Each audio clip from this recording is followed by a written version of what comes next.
Merit में तो मैं आ जाता हूँ, मान लीजिए 10 आदमी निकाले और 10 आदमी में मेरा नाम है, जी। परंतु जैसे ही वो देखते हैं कॉलम को तो फिर उनको बेचैनी होने लगती है, और पोस्ट क्योंकि रिजर्व नहीं है तो वो क्यों लेंगे। तो मैं जहां पर मैं था वहां पर जैसे पोस्ट क्रिएट होगी, अभी मैं आपको बता रहा था कि हम्म। एडमिनिस्ट्रेटिव विभाग में पोस्ट खाली होगी। अब वो हम्म। एससी को जा रही थी भाई, रोस्टर उसके हम्म। रोस्टर के मुताबिक प्रमोशन 2 साल हम्म। तक उसको भरा नहीं, हम्म। जबकि जनरल की पोस्ट खाली हो जाती आती है हम्म।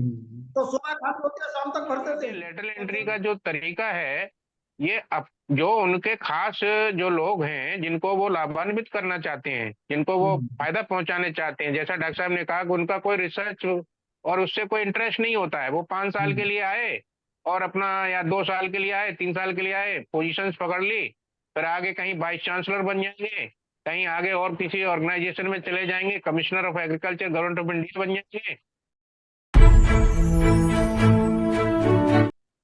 जय भीम, नमस्कार। मैं हूं अशोक दास, आप देख रहे हैं दलित दस्तक। पिछले कुछ दिनों में रिजर्वेशन को लेके जिस तरीके से धांधलियां सामने आई हैं उसने कई सवाल खड़े कर दिए हैं। हाल ही में एक खबर काफी चर्चा में रहा था जिसमें आईसीएआर यानी भारतीय कृषि अनुसंधान संस्थान परिषद है, उसमें खबर आई थी कि 2007 से लेके 2024 के बीच में सीनियर साइंटिस्ट और तमाम पदों पे 2700 भर्तियां हुई हैं, जिसमें कोई भी आरक्षण नहीं दिया गया, और ये तमाम भर्तियां बिना आरक्षण के लैटरल एंट्री से भर दिए गए। यानी कि 2007 में जब कांग्रेस की सरकार थी तब से यह खेल शुरू हुआ, और भारतीय जनता पार्टी के शासन में भी यह खेल लगातार जारी रहा है। यानी अगर पूरे 27 और सीटों का आंकड़ा देखें तो ये माना जा सकता है कि हजारों सीट जो S C S T OBC को मिलनी चाहिए थी आरक्षण के जरिए, वो नहीं मिल पाई। इसी तरीके से वर्तमान में इन दिनों एक आईसीएआर में ही 368 पदों पर वैकेंसी निकली है, जिसमें 80 पद प्रिंसिपल साइंटिस्ट के और 288 पद सीनियर साइंटिस्ट के हैं। इसमें अगर रिजर्वेशन दिया जाता तो 185 लोगों को नौकरियां मिलती आरक्षण के जरिए, लेकिन इसको एकल पद दिखाते हुए लेटरल एंट्री के जरिए भरा जा रहा है, इंटरव्यू चल रहे हैं, ऐसा हाँ आईसीआर के जुड़े हुए लोगों का कहना है, आरोप है। तो आखिर क्या है आईसीआर में, किस तरीके से खेल होता है और सालों से किस तरीके से इस तरह के पद भरे जाते हैं, इस पे हम बात करेंगे। हमारे साथ हैं डॉक्टर एसपी सिंह जी, जो कि असिस्टेंट प्रोफेसर से इन्होंने अपना करियर शुरू किया, महात्मा फुले एग्रीकल्चर यूनिवर्सिटी में रहे पुणे में। इसके बाद से आईसीआर में सीनियर साइंटिस्ट बनकर आए, डायरेक्टर एग्रीकल्चर रहे हैं। फिलहाल ये SC ST agriculture research and education employ welfare association के अध्यक्ष हैं। दूसरे जो मेहमान हैं हमारे डॉक्टर अतर सिंह जी हैं, जो कि सीनियर साइंटिस्ट रहे हैं, डायरेक्टर रहे हैं, और प्रिंसिपल साइंटिस्ट के पद से आईसीएआर से रिटायर। इन दोनों से हम बात करेंगे और समझेंगे कि आईसीएआर में किस तरीके से खेल चल रहा है। तो अतर सिंह जी, आपसे शुरू करते हैं। सर, आईसीएआर में जो पद निकले हैं, जिसकी बात की पिछले दिनों खबर आई थी, आप लोगों ने भी देखा होगा, फिर अभी 288 पदों की बात कही जा रही है, तो ये किस आधार पर एकल कर लिया गया है और रिजर्वेशन नहीं दिया जा रहा है? यहाँ नियम अलग चलते हैं क्या? नियम क्या कहते हैं? दास साहब, अशोक दास जी, आपने ये मौका दिया है और आपने बड़ा वाजिब प्रश्न खड़ा किया है, हम्म। क्योंकि ये जो व्यवस्था है, जैसा कि जो एडवर्टाइजमेंट 3/2023 के आधार पर ये आया था, और इसमें जो है सीनियर साइंटिस्ट की, जैसा कि आपने बताया, 288 पद थे और प्रिंसिपल साइंटिस्ट के 80 पद इसमें थे, हम्म। और ये टोटल मिलाकर के 368 पद थे। हम्म। अगर लेटर एंट्री की बात बात करें, वहां रिजर्वेशन है, हम्म। तो रिजर्वेशन जब है तो एग्रीकल्चर साइंटिस्ट में रिक्रूटमेंट बोर्ड जो है वही पोस्ट निकालता है, वही पोस्टों की भर्तियां करता है, वही इंटरव्यू करता है, सिलेक्शन करता है। तो इंस्टीट्यूट वाइज कभी भी पोजीशंस तो आप शो कर सकते हो, परंतु जी। जब सब्जेक्ट वाइज आप जाएंगे तो सब्जेक्ट वाइज में होगा क्या कि आपको टोटल पोस्ट एक सब्जेक्ट की दिखानी पड़ेंगी, और उस हम्म। टोटल पोस्ट जितनी एक सब्जेक्ट की हैं तो उसके आधार पर जो है वहां पर रिजर्वेशन आपको देना पड़ेगा, तब ये एकल पोस्ट नहीं होंगी। तो जी। ये व्यवस्था है, जैसा कि आपने भी जिक्र किया कि अगर ये हम्म। इसमें रिजर्वेशन लागू होता तो ओबीसी को इसमें से करीब करीब 100 के आसपास जगह मिलती, और एससी एसटी जो भी हैं उनको 80 के आसपास जगह मिलती। तो 178 से लेके 180 पद जो है हमारे इसमें लोगों को, शेड्यूल कास्ट, शेड्यूल ट्राइब और ओबीसी के लोगों को मिलती। परंतु यहाँ इन्होंने एकल पद इंस्टीट्यूट वाइज तो दिखा दिया कि भाई इस इंस्टीट्यूट में इतने इतना इतना पोस्ट है। तो इंस्टीट्यूट की बात नहीं है, यहाँ सब्जेक्ट की बात है। जैसा कि आप लेटरल एंट्री में पोस्ट शो करते हैं और उसके आधार पर एग्जामिनेशन कराते हैं, सिलेक्शन प्रोसीजर करते हैं, मेरिट में आता है, फिर उस पर इंटरव्यू कराते हैं। Similar in the case of ये जो हमारा डायरेक्ट रिक्रूटमेंट है, डायरेक्ट रिक्रूटमेंट में भी टोटल पोजीशंस को दिखाना था। जैसे मैं उदाहरण के तौर पर करूं कि सीनियर प्रिंसिपल साइंटिस्ट की एग्रोनॉमी में 12 पोस्ट हैं, ठीक है। तो वो जो 12 पोस्ट हैं, पूरा देखा जाए तो 12 पोस्ट के खिलाफ जो है इसमें रिजर्वेशन आना चाहिए था। और सॉइल साइंस में मान लीजिए 10 पोस्ट हैं, एग्रीकल्चर जो एग्रीकल्चर केमिस्ट्री है उसमें 5 पोस्ट हैं, और दूसरे इसी तरह से कहीं भी एकल पोजीशन यहाँ दिखाई नहीं दे रही। जहां जहां भी पर पद हैं तो वो जो 80 के 80 प्रिंसिपल साइंटिस्ट के पद हैं, तो वो जो है उनका संख्या ज्यादा है, और उसके आधार पर ये रिजर्वेशन पॉलिसी जो है 7.5% और वो जो भी आपका जो है 23% जो रिजर्वेशन होता है एससी एसटी का, और 27% जो रिजर्वेशन होता है ओबीसी का, तो उसके आधार पर ये यहाँ पर प्रक्रिया ऐसे इसमें की जा सकती थी। तो इसको बार बार एकल पद कह करके ये लोगों को भ्रमित किया जा रहा है। कुल स्टेट मिला में के भी अतर सिंह जी एक षड्यंत्र के तहत कहीं ना कहीं ये किया जा रहा है। और एसपी सिंह डेफिनेटली जी, मैं आपके पास आऊंगा कि मतलब कृषि क्षेत्र ऐसा है जिस पे तमाम लोगों का ध्यान नहीं जाता, बातें कम होती है कहीं पे भी। और वहां पे क्या करना आसान है क्या, इस तरह की चीजें, इस तरीके से भर्तियां? आईएसआर में यह जो बहुजनों की हकमारी है एससी एसटी ओबीसी की, ये कब से चल रहा है ये, एसपी सिंह जी? धन्यवाद अशोक दास जी, आपने मुझे अपने दलित दस्तक में मौका दिया इस जी विषय पे बोलने के लिए। नमो बुद्धाजय भी सभी जी दर्शकों के लिए। मैं पहले तो ये कहना चाहूंगा जी। कि ये सब जो आईसीआर में जो हो रहा है, हम्म अगर कोई मेरे ऊपर केस करना चाहे तो कर दे, मैं प्रूव करूंगा कि हम्म आईसीआर में मनुवादियों का जमा बड़ा इकट्ठा हो गया। हम्म और ये 1994 से इकट्ठा शुरू हुआ, क्योंकि हम्म 1994 तक सभी लेवल पर रिजर्वेशन था। बाबू हम्म जगजीवन राम 1975-76 में जब वो कृषि मंत्री बने थे, उस हम्म समय से पहले रिजर्वेशन नहीं था। इवन जी मैंने जिस इंस्टीट्यूट से पीएचडी किया आईआरआई में, वहां पर हम्म पीएचडी में रिजर्वेशन नहीं था, एमएससी में रिजर्वेशन नहीं था। तो बाबू हम्म जगजीवन राम जब एग्रीकल्चर मिनिस्टर बने तो उन्होंने एग्रीकल्चर साइंटिस्ट रिक्रूटमेंट बोर्ड का गठन किया, और सभी लेवल पर और उन्होंने रिजर्वेशन दिया। जी 4 डीम्ड यूनिवर्सिटी है आईसीआर में। एक हम्म एनडीआरआई करनाल है, आईआरआई हम्म पूसा है, हम्म फिशरीज का बॉम्बे में है, और वेटनरी हम्म उसमें इज्जत नगर बरेली, अरे Indian institute of veterinary hmm research. तो इन ये 4 डीम्ड यूनिवर्सिटी हैं। इनमें हमारे लोगों को मौका नहीं मिलता था पढ़ने का, लिखने का, कोई भी एडमिशन में रिजर्वेशन था ही नहीं। तो उस हम्म समय जब वो एग्रीकल्चर मिनिस्टर बने तो वो थोड़े, आज के हम तो उनको महापुरुष ही कहेंगे, उन्होंने हम्म बहुत संविधान को इम्प्लीमेंटेशन कराने का बहुत काम किया है। तो जब हम्म एग्रीकल्चर रिक्रूटमेंट बोर्ड का गठन किया गया, तो उसके हम्म सबसे पहले चेयरमैन डॉक्टर एमएल सहारे बने थे, आपने नाम सुना होगा। वो हम्म बाद में चेयरमैन भी हुए थे। तो उस जी समय तक सब ठीक चल रहा था। ये हम्म रिजर्वेशन पॉलिसी 1994 तक चालू थी। पोस्ट रिजर्व हम्म हुआ करती थी, हम्म S1 से S3 हुआ करता था। पहले साइंटिस्ट जी होते थे S1, S2 और S3, और इससे हम्म ऊपर जो डायरेक्टर, जोन डायरेक्टर, ये भी हुआ करते थे, कोऑर्डिनेटर वगैरह सभी में रिजर्व पोस्ट एडवर्टाइज हुई। हम्म लेकिन 1994 में जब बलराम जाखड़ जो कांग्रेस के ही कृषि मंत्री थे, उन्होंने इस रिजर्वेशन पॉलिसी को खत्म हम्म किया। मैंने जब ये देखा कि रिजर्व पोस्ट नहीं आ रही है और पोस्ट बहुत बहुत बिना रिजर्वेशन के आ रही है, तो मैंने फिर जो आईसीआर को एक एसोसिएशन के माध्यम से उनको, सेक्रेटरी आईसीआर को पत्र लिखा। वो सेक्रेटरी आईसीआर का पत्र का जवाब मेरे पास आज भी है, वो यहाँ पे नहीं है, लेकिन उन्होंने लिखा कि जी। इनिशियल पोस्ट ऑफ क्लास 1 तक ही रिजर्वेशन है, उससे ऊपर हम्म। रिजर्वेशन नहीं है। हम्म। मैं उनसे एक बार मिला भी था, सेक्रेटरी हम्म। से, आईएएस हुआ करते थे। तो वो कॉन्स्टिट्यूट ट्राइब के थे, तो उन्होंने अच्छा ट्रीटमेंट भी दिया था और मेरे को कहा, अपनी मजबूरी दिखाई। उन्होंने कहा ये पॉलिटिकल लेवल का मामला है, ये मेरे लेवल पे हो नहीं सकता। तो हम्म। मैंने बहुत कोशिश की और लोगों को इकट्ठा करने की भी कोशिश की।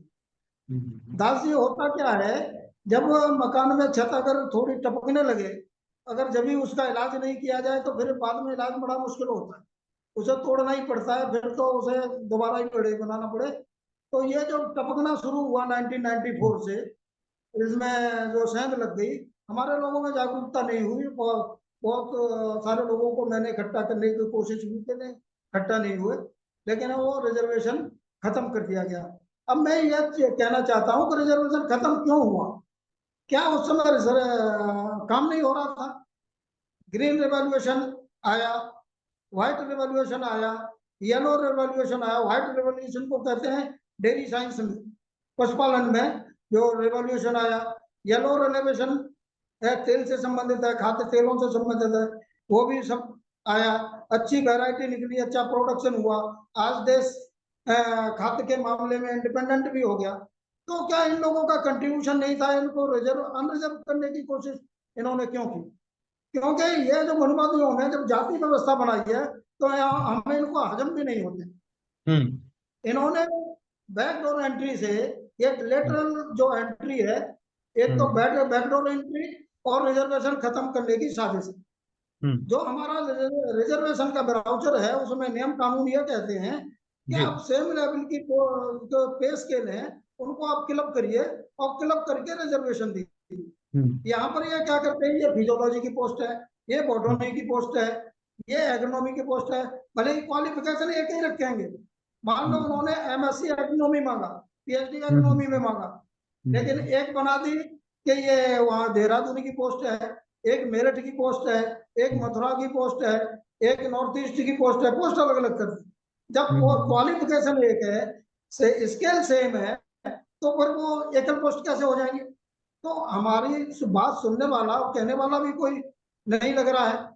तो ये इस वजह से ऐसा हुआ कि इन्होंने ये सब हड़प करने के लिए किया। और मैं इसके हम्म। बारे में बात भी कहना चाहूंगा। बात हम्म। यही नहीं रुकती।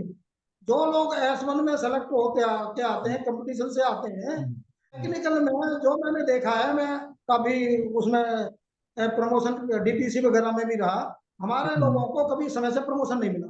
क्यों नहीं मिला? हम्म। कि इनकी सीआर सबसे ज्यादा खराब हुई। यही हम्म। लोग लिखने वाले हमारी सीआर खराब हम्म। करेंगे, हमारे हम्म। प्रमोशन डिले करेंगे। जी। कभी पोस्ट अगर अगर कभी पोस्ट क्रिएट हो भी गई और 80 को जा रही है, तो दो दो तीन तीन साल तक बढ़ेंगे नहीं। तो ये ये सब हमने तमाम देखा ये बड़ी तमाम थी ये तमाम है। दिक्कतें हैं से आतिश सिंह जी, मैं आपके पास आऊंगा कि दरअसल होता क्या है कि डिसीजन मेकिंग पद जो होते हैं वहां पे कौन बैठा है, इससे कहीं ना कहीं जो SC ST के लोग हैं उनका हित प्रभावित होता है और तमाम उन पे एक प्रभाव भी पड़ता है। तो ICR की जब हम बात करते हैं तो अतर सिंह जी, यहाँ डिसीजन मेकिंग पद कितने हैं, कौन कौन से होते हैं, और वहां पे जो डाइवर्सिटी कितनी है, वहां पे SC ST OBC का रिप्रेजेंटेशन कितना है? तो अच्छा प्रश्न आपने उठाया दास जी। जी। देखिए, जो लेटरल एंट्री में एग्रीकल्चर रिसर्च सर्विसेज से हमारे यहाँ वैज्ञानिक आते हैं, फिर उसके बाद हम्म। सीनियर साइंटिस्ट आते हैं, प्रिंसिपल साइंटिस्ट आते हैं, फिर उसके बाद में डायरेक्टर्स हैं, असिस्टेंट डायरेक्टर जनरल हैं, डिप्टी डायरेक्टर जनरल हैं, और फिर लास्ट में एक पोस्ट होती है, वो डायरेक्टर जनरल की है। जी।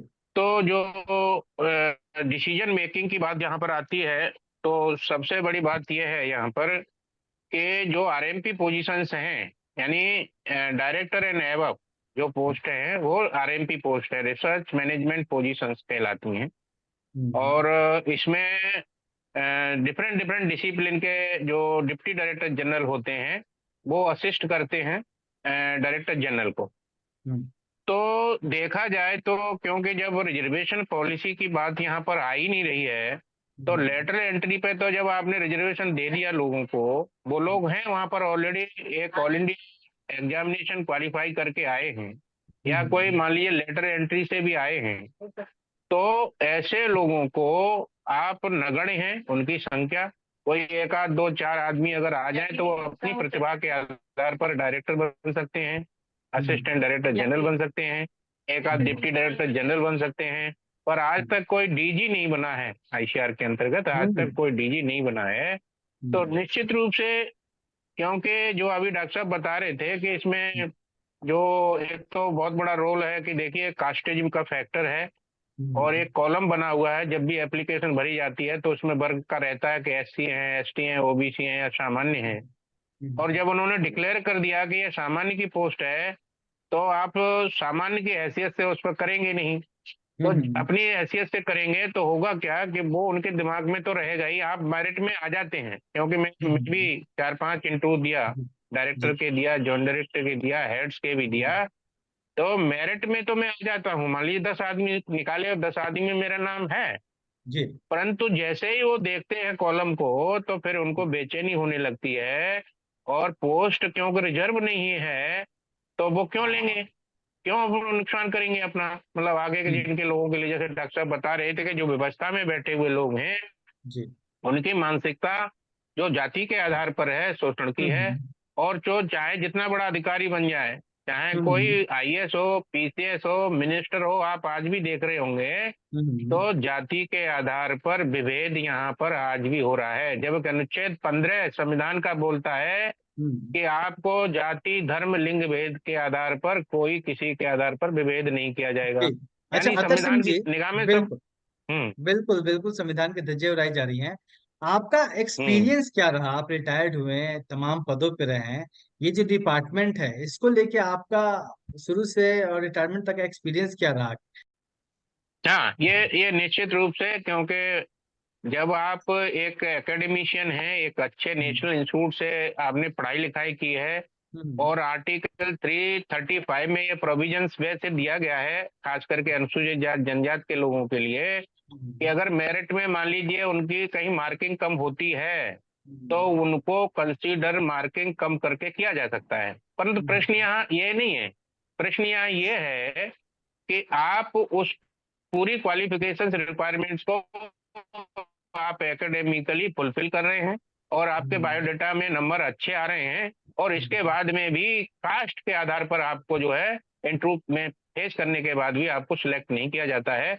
और ये बाकी जैसा कि मैं बताया आपको, मैंने 4 इंटरव्यू डायरेक्टर के दिए, आईसीआर अटारी जो होता है agriculture technology application research institute, 4 interview दिए। वहां पर मेरे 80% के आसपास, 75-80% थे एकेडमिक में, और इंटरव्यू जो 60 नंबर का था वहां पर 30 और 32 और 31 नंबर दिए।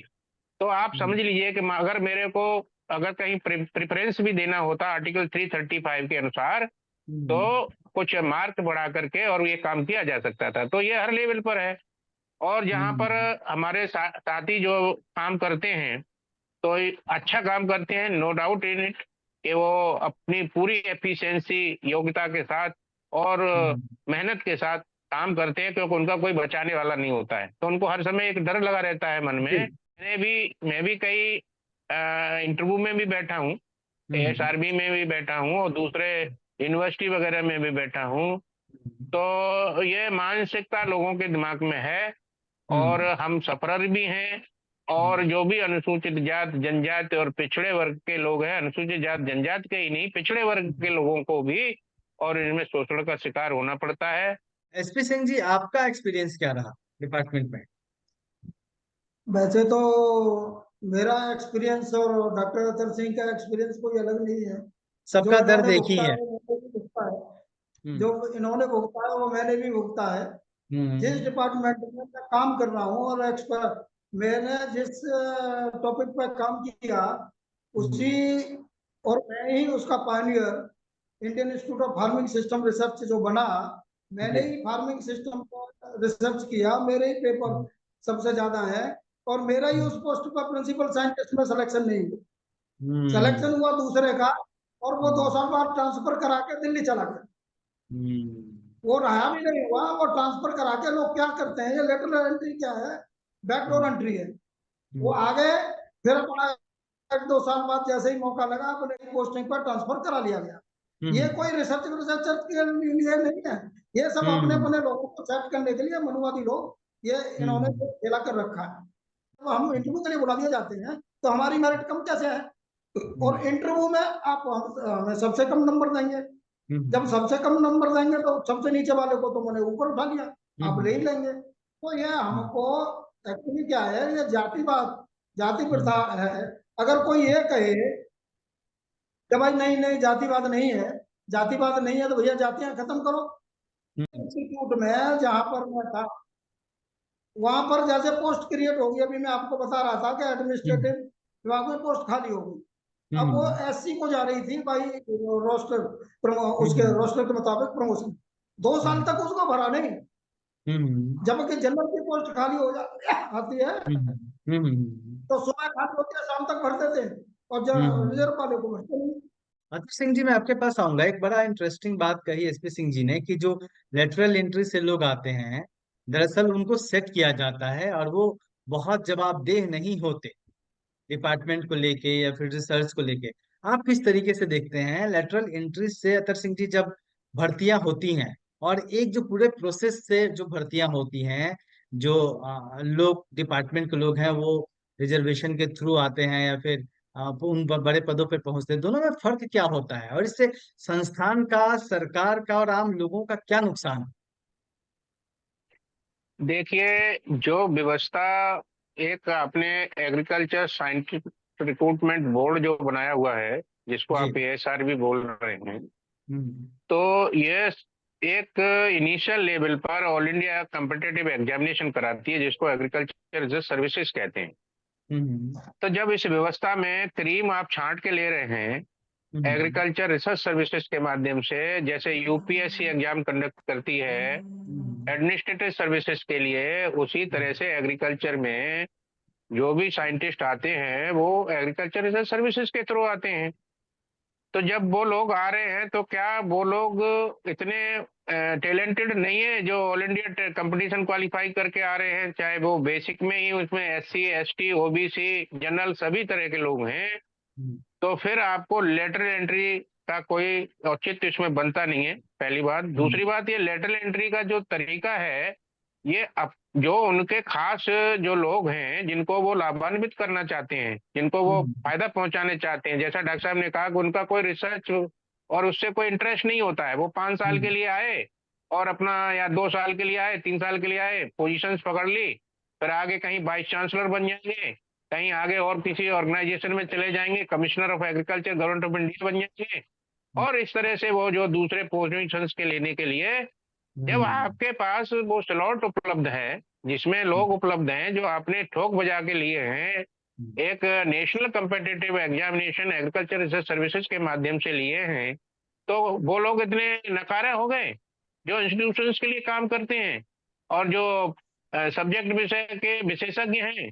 तो हम्म, ये निश्चित रूप से जो लेटर एंट्री है, जी ये तो घातक है ही, घातक है ही, इसमें कोई दो राय नहीं है। जी जी जी प्लीज। जब आप एक्सपीरियंस की बात कर रहे थे तो एक मेरा जो बड़ा बिग एक्सपीरियंस है। मैं हम्म जो डायरेक्टर एक्सटेंशन रहा निदेशक प्रसाद फैजाबाद एग्रीकल्चर यूनिवर्सिटी में, हम्म अपने आईसीआर से डेपुटेशन पर गया। मुझे हम्म 3 साल का डेपुटेशन दिया, वहां पोस्ट 5 साल की थी। हम्म अनुभव क्या है कि यहाँ से लोग डेपुटेशन पर जाते हैं तो 10 साल तक रहते हैं, हम्म उनको कोई बुलाता नहीं पूछता नहीं।